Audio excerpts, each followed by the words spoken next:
জয় গুরু সবাইকে। আজকে শ্রী শ্রী ঠাকুরের সাথে এক ভক্তের একটা কথা মনে পড়ছে, সেইটা আলোচনা করছি। ঘটনাটা 60-এর দশকের, গত শতাব্দীর 60-এর দশকের কথা। আসামের এক ছোট্ট মফস্বল শহর থেকে এক ছাত্র, বিএসসি তখন তিনি পড়ছিলেন, আরো কিছু গুরু ভাইদের সাথে সঙ্গে নিয়ে তিনি দেওঘর এসেছিলেন শ্রী শ্রী ঠাকুর দর্শনে।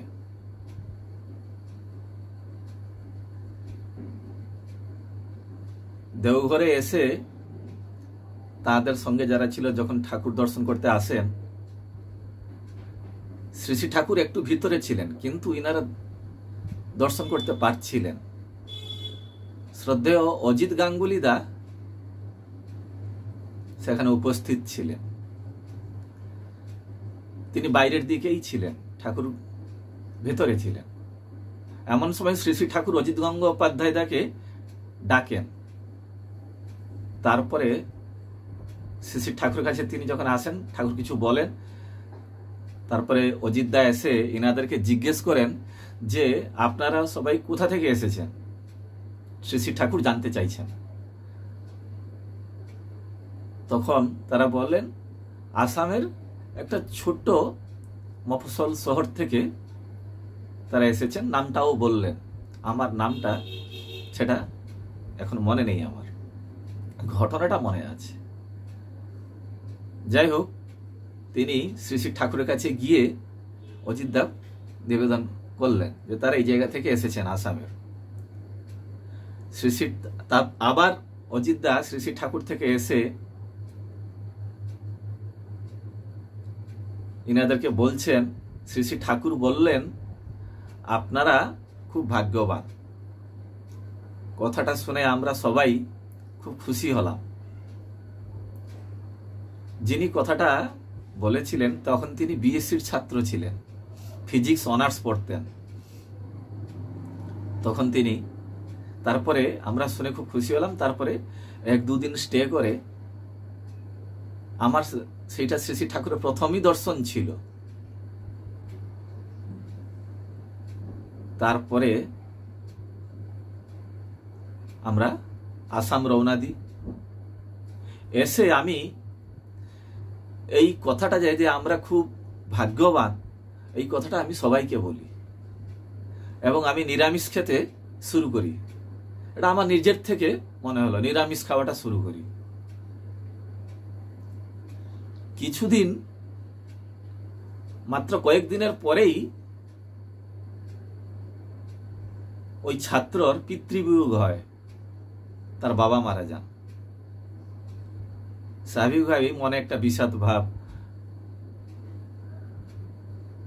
তার পৈতৃক কার্যগুলো, পারলৌকিক কার্যগুলো তিনি সম্পন্ন করলেন। কিন্তু তিনি তাও মাঝে মাঝে বলতেন, ঠাকুর আমাদেরকে বলেছেন আমরা ভাগ্যবান। ঠিক এই পিতৃবিয়োগের কাজ শেষ হয়েছে, তার কিছুদিনের পরে ওনার কাশি হয়, কাশি শুরু হয় এবং তারপরে সে কাশির সাথে রক্ত পড়তে শুরু করে। তখন তিনি ভয় পেয়ে যান। আর এদিকে যে সবাইকে তিনি বলছিলেন যে ঠাকুর বলেছেন আমি ভাগ্যবান, সেইটা বলাটা এবার তিনি ইতস্তত করতে লাগলেন, বলবেন কি বলবেন না। এর মধ্যে ডাক্তার দেখিয়েছেন, নিরামিষ কিন্তু খাচ্ছেন। ডাক্তারও দেখিয়েছেন, ডাক্তার ডায়াগনোসিস করেছে টিবি, যক্ষা রোগ। আর তখনকার দিনে যক্ষা রোগের চিকিৎসা খুবই ব্যয়বহুলও ছিল। যিনি চিকিৎসক, তিনি যে চিকিৎসা যিনি করেছেন, তিনি যেই শুনলেন যে ছেলেটি নিরামিষ খায়, তিনি প্রথমেই পরিষ্কার বলে দিলেন যে তুমি যদি নিরামিষ খাও তাহলে কিন্তু আমি তোমার জীবনের দায়িত্ব নিতে পারবো না। তোমাকে আমিষ খেতে হবে, এই রোগকে তোমাকে সার্ভাইভ করতে হলে এটা খেতে হবে। উনি মুশকিলে পড়লেন। এমন সময়ে ওনার কলেজের যিনি উনি ফিজিক্স অনার্সের ছাত্র ছিলেন, ফিজিক্সের যিনি হেড অফ দ্য ডিপার্টমেন্ট, তিনি ডেকে বলছেন ওই ছাত্রকে, শোনো, আগে তোমার জীবন, তখনকার দিনে বহু মানুষও কিন্তু এই রোগে মারা যেত, আজকালকার মতো এত সহজ ব্যাপারটা ছিল না। হেড অফ দ্য ডিপার্টমেন্ট ডেকে বললেন, দেখো, তোমাকে এবছর ফাইনাল পরীক্ষার জন্য, পার্ট 1 ফাইনাল পরীক্ষা ছিল সামনে, তুমি এবছর পরীক্ষাটা দিও না।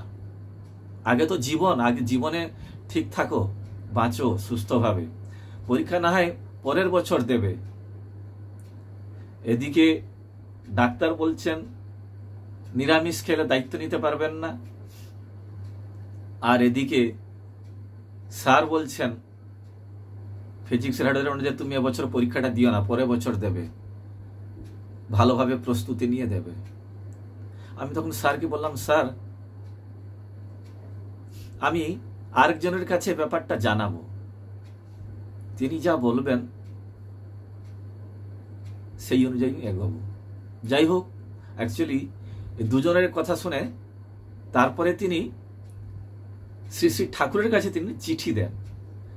তার এই যে টিবি হওয়ার কথা এবং ডাক্তারের বলা এবং ফিজিক্সের হেড অফ দ্য ডিপার্টমেন্ট তাকে যে পরীক্ষা দিতে বারণ করা, এই সবগুলো তিনি লিখে আশ্রমে চিঠি দেন। তার কিছুদিনের পরেই চিঠির উত্তর আসে। শ্রী শ্রী ঠাকুরের নির্দেশে একজন আশ্রমী গুরু ভাই উত্তরটা লিখে দিয়েছিলেন। তাতে যা লেখা হয়েছিল যে কথাটা শ্রী শ্রী ঠাকুরের কাছে আপনার ব্যাপারটা পুরোটা নিবেদন করা হয়েছে। শ্রী শ্রী ঠাকুর বলেছেন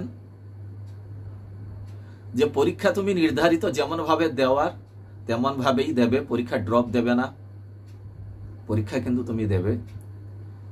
এবং নিরামিষ খাওয়ার সম্বন্ধে শ্রী শ্রী ঠাকুরের ইচ্ছা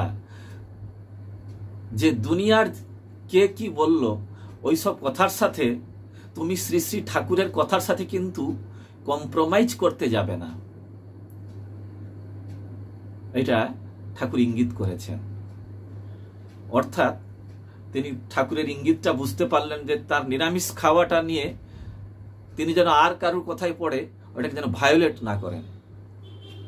পরিষ্কার তো এমনিতেই শ্রী শ্রী ঠাকুর বাণীর ভিতরে বলেছেন, বহু জায়গায় বলেছেন যে মাছ মাংস খাস নে আর পেঁয়াজ রসুন মাদক ছাড়, খাস নে মাদক পেঁয়াজ রসুন মাছ মাংস নানাবিধ, অতে বিধান বিষাক্ত হয়, অযথা হয় উত্তেজিত, যার ফলে বাঁচা বাড়া সহজভাবে পায় না সাড়া, মরণ তরণ চলন যে সব হয়েই থাকে বিক্ষুভিত। কথাগুলো শ্রী শ্রী ঠাকুরের বহু অসংখ্য ছড়া আছে। এমনি কথা প্রসঙ্গেও তার নিরামিষ সম্বন্ধে বহু কথা বলেছেন। যে সেলটা আমিষ খাওয়ার ভিতর দিয়ে 20 বছর নর্মাল যে ম্যাচুরিটিটা আসে সেটা 2 বছরে হয়ে যায়, হ্যাঁ, তার মানে at the cost of 18 years, সেটা কার সাথে কম্প্রোমাইজ করবে? তার লংজিভিটির সাথে, তার আয়ুর সাথে কম্প্রোমাইজ করবে। এবং যে পটেন্সি নিয়ে সে জন্ম হয়েছিল সেটা ফুল ব্লুম হবে না। ঠাকুর বলছেন তোরা কতটুকু ভালো দেখেছিস, যেটা তার পূর্ণভাবে ছিল সেটা তার বিকশিত হবে না, সেটা এটা জারক হয়ে যায়। এইসব কথাগুলো ঠাকুর বিভিন্ন জায়গায় আমিষ নিরামিষ এইসব প্রসঙ্গগুলো নিয়ে শ্রী শ্রী ঠাকুর বহুভাবে আলোচনা করেছেন। এবং শ্রী শ্রী ঠাকুর থেকে উত্তর পাওয়ার পরে এই প্রসঙ্গে একটা উপনিষদের একটা কথা মনে পড়ছে, আহার শুদ্ধৌ সত্ত্ব শুদ্ধি, সত্ত্ব শুদ্ধৌ ধ্রুবাশ্রুতি, শ্রুতিলম্বে সর্বগ্রন্থি নাং বিপ্রমুখ্য। আহার শুদ্ধ হলে এ সবই হয়ে যায়, সত্তা শুদ্ধ হয়, স্মৃতি ধ্রুবা হয়, স্থির হয়। আরো কথা আছে, স্বাস্থ্য ও সদাচার সূত্র বইটি পড়লে বোঝা যায় পুঙ্খানুপুঙ্খভাবে, এখানে বাণী আকারে আছে, আলোচনা আকারে আছে। যাই হোক, যে ঘটনার ভিতর দিয়ে আমি ছিলাম, শ্রী শ্রী ঠাকুরের উত্তর পাওয়ার পরে তিনি কিন্তু নিরামিষই খান, চালিয়ে যান, চিকিৎসার সাথে নিরামিষটাও যেমন খান, এবং তিনি নির্দিষ্ট সময়ে পরীক্ষাও দেন। পরীক্ষা রেজাল্ট যখন বেরোয় তিনি কিন্তু টপার হন এবং তিনি গোল্ড মেডালও পান, এবং তার সেই যে রোগটা সেটাও ভালো হয়েছে, কিন্তু তার স্বাস্থ্যটা, জেনারেল যে হেলথটা, সেটা অনেকটাই ভেঙে গেছিল। কিন্তু টিবি থেকে তিনি রিকভার করে গেছিলেন। তারপরে তিনি এমএসসি করার জন্য বিএসসিটা কমপ্লিট হলো। তিনি পুরো পরীক্ষা বিএসসি কমপ্লিট হওয়ার পরে, এগুলো সবই কিন্তু তার গ্র্যাজুয়েশন পড়ার সময় এগুলো হয়েছিল।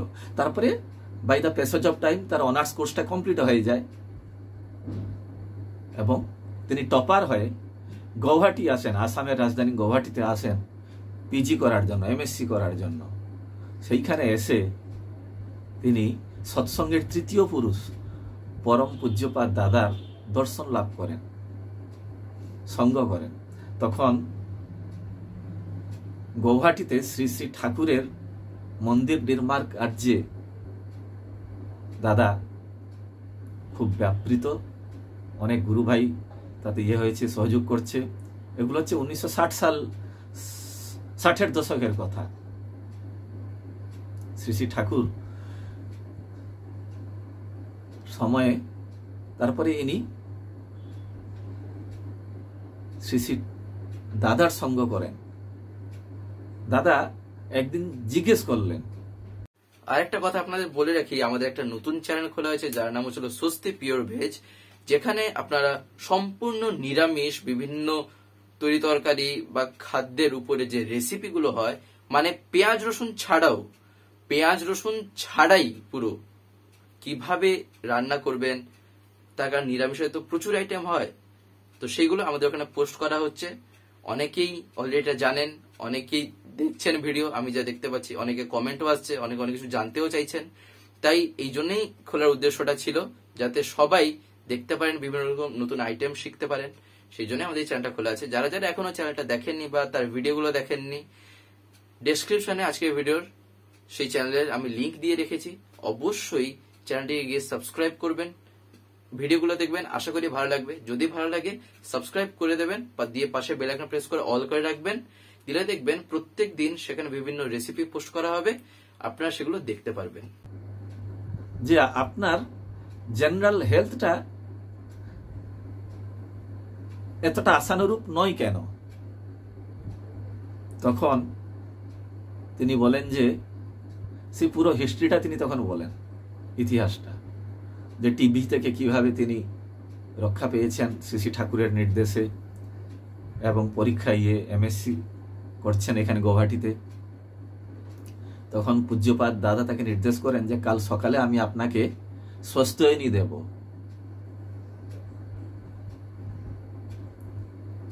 সেই অনুযায়ী তার প্রতিদিন পরের দিন রাতে তিনি ওই গুরু ভাইকে স্বস্ত্যয়নী দেন পূজ্যপাদ দাদা। স্বস্তি নেবার কিছুদিনের পরে আস্তে আস্তে ওনার সেই আগের যে স্বাস্থ্যটা আরো ভরপুর হয়ে ফিরে এল। আস্তে আস্তে শরীরে রক্ত সঞ্চার হতে লাগলো, একটা যে শরীরটা একটু কিছুটা কঙ্কালের মতন যে অবস্থাটা ছিল, সেটা আর দেখে বোঝা যায় না যে মানুষটা কিছুদিন আগে একটা টিবি রোগ থেকে উঠেছে। স্বস্ত্যয়নী প্রদানের পরে কিছুদিনের ভিতরেই স্বাস্থ্যটা এতখানি তার রিকভার করে এবং আরো উন্নত হয়। এমএসসি কমপ্লিট হয়। শ্রী শ্রী ঠাকুর তো স্বস্ত্যয়নী নিয়ে তো বহু কথা বলেছেন। স্বস্ত্যয়নী তো আমাদের শাস্ত্রেও বলা আছে, ইদং স্বস্ত্যয়নং শ্রেষ্ঠম ইদং বুদ্ধি বিবর্ধনং ইদং যশস্যম আয়ুষ্যম ইদং নিঃশ্রেয়স পরং। এ তো আমাদের শাস্ত্রেরই বলা। শ্রী শ্রী ঠাকুর নিজ মুখে বলছেন, মনুসংহিতায় 12টি অধ্যায়ে যা বলা আছে, আমি স্বস্ত্যয়নী ব্রতের ভিতরে 5টা নীতির ভিতরে তা বলে দিয়েছি। যারা স্বস্ত্যয়নী পালন করেন, যুগপতি 5টা নীতি পালন করার ব্যাপার আছে।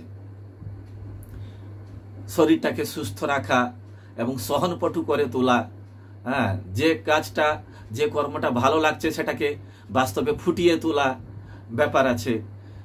বৃত্তির ঝোঁক যেদিকেই যাক না কেন তাকে ইষ্টস্বার্থ প্রতিষ্ঠাপন্ন করে তোলা।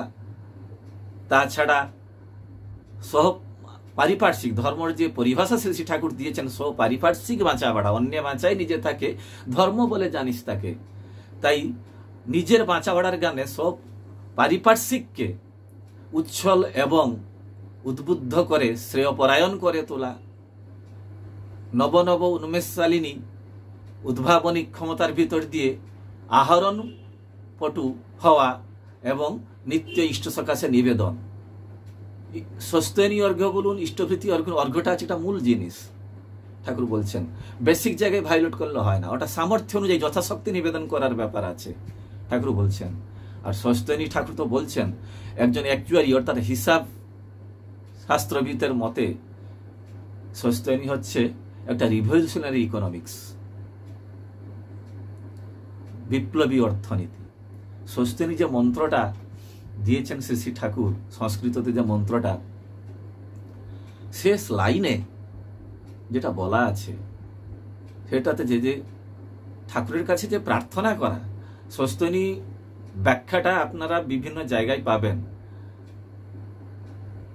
আলোচনা প্রসঙ্গ প্রথম খণ্ডতে আমার যদ্দূর মনে হচ্ছে 25শে নভেম্বর 1941 সালে শ্রী শ্রী ঠাকুর শিক্ষা বিষয়ক আলোচনা করতে গিয়ে সেখানে যে কৃষিটাকে তিনি চেয়েছেন এবং কটেজ ইন্ডাস্ট্রি যে বিভিন্ন কথা বলেছেন, সেইটার ভিতর দিয়ে তিনি বলেছেন ব্যাপকভাবে সস্তনীর কথা সেখানে তিনি কিন্তু অবতারণা করেছেন। বলেছেন যে এইটা মোটর সেন্সরি কোঅর্ডিনেশন না হলে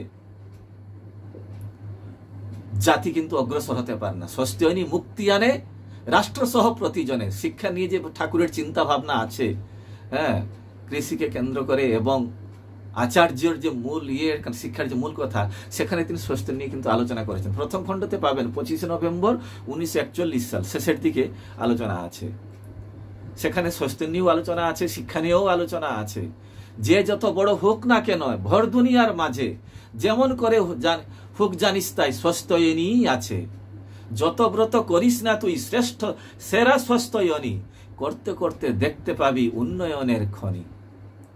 তাছাড়া সস্তনীর যে এটা উপাসনা বইতেও কিন্তু সস্তনী মন্ত্র সাথে তার মানে ব্রতর নিয়ম উপাসনা বই যেটা দীক্ষার সময় দেওয়া হয়, যেখানে প্রার্থনা লেখা আছে, তাতেও কিন্তু দেওয়া আছে। এই কথাগুলো বিভিন্নভাবেই কিন্তু শ্রী শ্রী ঠাকুর বলেছেন। একজন জিজ্ঞেস করেছিলেন যে সস্তনীর ভিতরে দিয়ে অর্থনৈতিক মুক্তি হয়? ঠাকুর শুধু অর্থনৈতিক না, সব দিক থেকে মুক্তি হয়, এমনই জিনিসে ব্রত। এটা আগে ছিল, সেটাকে মাস স্কেলে শ্রী শ্রী ঠাকুর তখনই ইঙ্গিত করেছিলেন ব্যাপকভাবে সস্তনী ব্রত দিতে, যেটা সৎসঙ্গের চতুর্থ পুরুষ পরম পূজ্যপাদ শ্রী শ্রী আচার্যদেব বহুদিন আগে থেকে কিন্তু সস্তনী ব্রত দিয়ে আসছেন। বিভিন্ন সময়ে সস্তনী ব্রত রিসেন্টলিও তো তিনি দিচ্ছেন। এগুলো আমরা দেখার সৌভাগ্য পাচ্ছি গুরু ভাইরা। এই যে লাস্ট লাইনটা সস্তনী, তার ভিতরে একটা মজার আছে যে আমরা যে শ্রী শ্রী ঠাকুরের কাছে প্রার্থনা করছি, এখানে কিন্তু প্রার্থনা করা হয় ঠাকুরের কাছে। সস্তনী মন্ত্রটা এমনই, তার কাছে এটা প্রার্থনা করা হয় এই সবগুলো ব্যাপার নিয়ে, হ্যাঁ, যে আমাকে শান্তি, স্বস্তি এবং শুভ কুশল কর্মা করে তুলো এবং তার ভিতর দিয়ে নিরন্তর স্মৃতিবাহী চেতনাযুক্ত জীবন বৃদ্ধি প্রদান করো। আরেকটা কথা বলে রাখি, আমরা অনেকেই এই যে আলোচনাগুলো শুনছি বা প্রত্যেক দিন আমায় তার কথা এই চ্যানেল থেকে যদি শুনতে হয়, তাহলে কি করতে হবে? চ্যানেলকে তো সাবস্ক্রাইব করতে হবে। কেন এই কথাটা বললাম? তার কারণ আছে, বলছি আপনাদের। ইউটিউব যে আমি খুলি বা আপনারা যে খোলেন, দেখবেন ইউটিউব খুললে পরপর ভিডিও আসতে থাকে। অনেকেই হয়তো এই যে এমনকি এই যে ভিডিওটা দেখছেন, এটাও হয়তো তার মাধ্যমেই পেয়েছেন বা সেরকম ভাবেই। এক্ষেত্রে কি হলো? এক্ষেত্রে যেটা হলো সেটা ইউটিউবের হাতে থাকলো বা সেটা ইউটিউবের ব্রাউজ ফিচার অনুযায়ী সেটা আপনাদের সামনে এলো। কিন্তু আপনাদেরকে যদি প্রতিদিন এই চ্যানেল থেকে ভিডিও পেতে হয়, ঠাকুরের কথা শুনতে হয়, অর্থাৎ আপনারা সেটা ডিসিশন করে রাখলেন যে হ্যাঁ আমি শুনবো, তাহলে সেক্ষেত্রে কি করতে হবে, চ্যানেলটিকে তো সাবস্ক্রাইব করতে হবে। আর শুধু সাবস্ক্রাইব না, সাবস্ক্রাইব করে দেখবেন পাশে একটা বেল আইকন আসবে, সেখানে প্রেস করে অল করে রাখবেন। অল করলে মানে সব কিছু আপনারা পাবেন নোটিফিকেশন।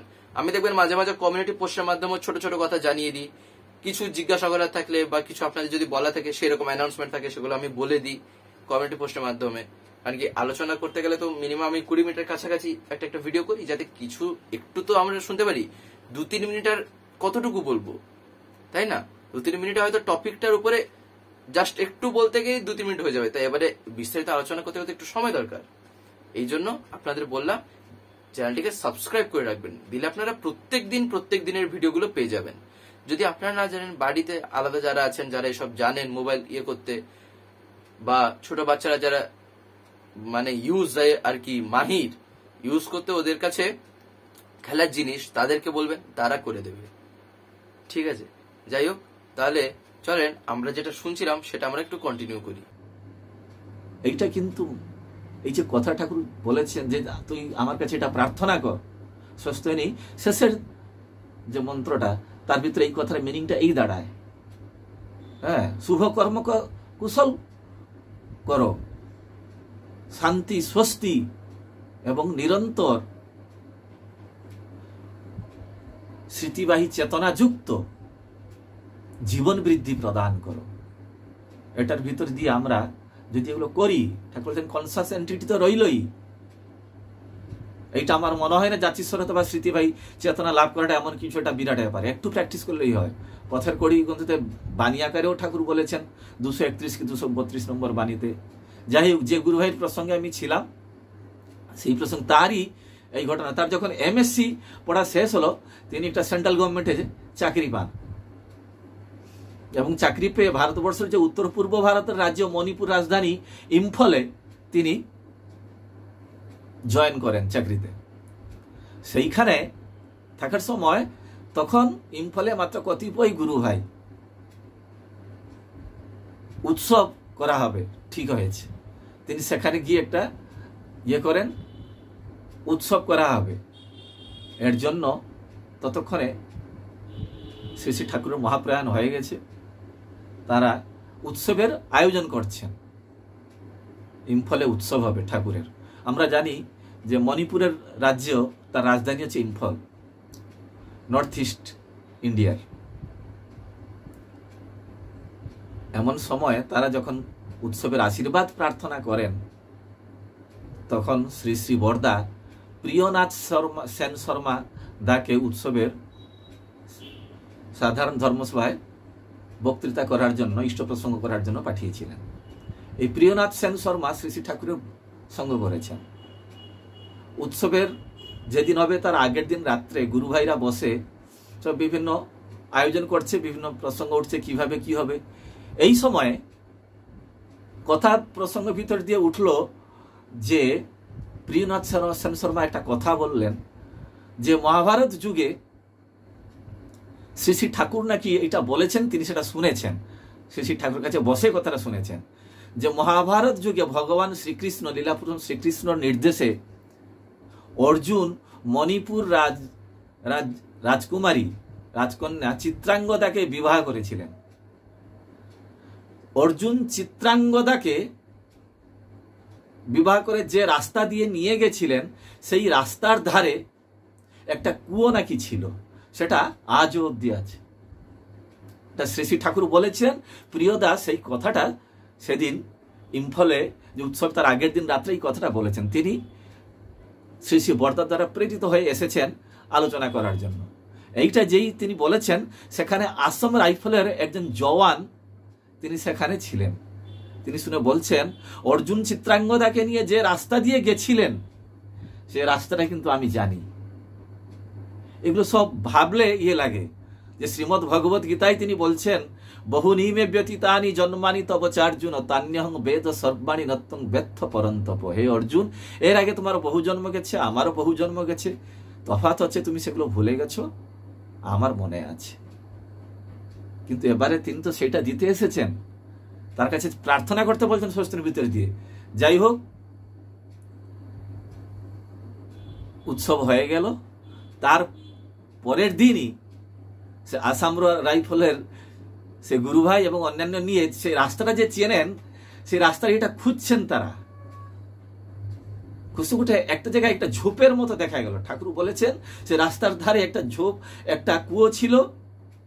দাপর যুগ মানে 5,500-6,000 বছর আগের কথা, হ্যাঁ প্রায়। কিন্তু সে কুয়োটা নাকি আজও আছে। প্রিয়দা সেই কথাটা শ্রী শ্রী ঠাকুরের কাছে বসে শুনেছিলেন এবং সেটা খোঁজা চললো। একটা জায়গায় একটা ঝোপের মতন হয়েছিল। গুরু ভাইদের একটা সন্দেহ হলো, ঝোপ একটা হয়েছে, জঙ্গল টাইপের হয়েছে। সেটা তারা সেই রাস্তার ধারে সেটাকে তারা পরিষ্কার করলেন। দেখা গেল একটা কুয়ো সেই ঝোপঝাড়ের ভিতরে আবদ্ধ হয়ে আছে। চিন্তা করুন বিশ্বাসটা কেমন জিনিস। শ্রী ঠাকুরকে বলেছেন আর এমন ভাবে মণিকাঞ্চন সংযোগ হচ্ছে সেটা কিন্তু মিলিয়ে নেওয়া গেল। শ্রী ঠাকুর নিজেও বলছেন জীবনের সমস্ত রহস্য তার অধিগত, এবং আমরা সেই রহস্যটাকে উদ্ঘাটন করতে পারি না। তাই বিয়ন্ডের উপরে যিনি আছেন তাকে ধরতে হয়, তার কথা মানতে হয়, বিশ্বাস করতে হয়। সেটা পাওয়া গেল খুঁজে, তখন কি খুশি সবাই যে তিনি হচ্ছেন সেই স্মৃতিবাহী চেতনাওয়ালা মানুষ। পূর্ব জন্মে কখন তিনি শ্রী শ্রী রামকৃষ্ণ দেব হয়েছেন, শ্রী শ্রী মহাপ্রভু শ্রী চৈতন্য দেব হয়েছেন, সবই তিনি জানেন। পর হয়ে আসছেন। আমাদেরকে যুগোপযোগী নাম এবং যে বিধানগুলো দিচ্ছেন সেটা মানার ভিতর দিয়ে আমি অনন্ত জীবনের অধিকারী হব। পূর্বতনী যুগপুরুষের ক্রমবিকাশ পরিণতি আরতরে উচ্ছল করে জানিস যাহার সংগতি, উপচিয়ে সে পূর্ণ করে পূর্বতনে স্তরে স্তরে গজিয়ে উঠে বিশ্বপটে জননীতি ধন্য করে। যেমন যুগে তেমন মানুষ স্থিতির পূরণ গড়ন বয়, উচ্ছলতায় চলেই চলে পূর্ণাবতার তাকেই কয়। জয় গুরু, বন্দে পুরুষোত্তম।